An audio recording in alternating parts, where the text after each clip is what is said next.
महादेव और बाघ की आत्मा।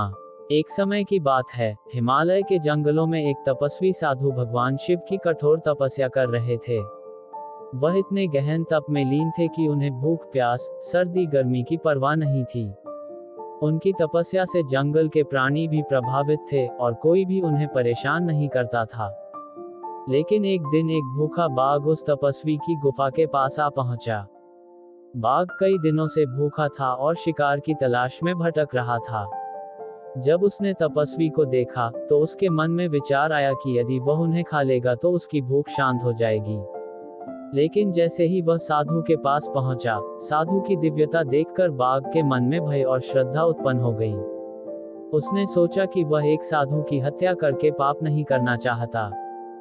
लेकिन भूख इतनी प्रबल थी कि बाघ ने वहीं प्राण त्याग दिए। उसकी आत्मा जंगल में भटकने लगी क्योंकि उसने तपस्वी को मारने का पाप सोचा था, भले ही उसने ऐसा किया नहीं था। आत्मा को शांति नहीं मिल रही थी। तब भगवान शिव ने प्रकट होकर बाघ की आत्मा को दर्शन दिए। महादेव ने कहा, तुमने साधु को मारने का विचार किया, लेकिन अपने विवेक से रुक भी गए। तुमने कोई पाप नहीं किया, इसलिए मैं तुम्हें मुक्ति देता हूँ। शिव की करुणा से बाघ की आत्मा को मोक्ष प्राप्त हुआ।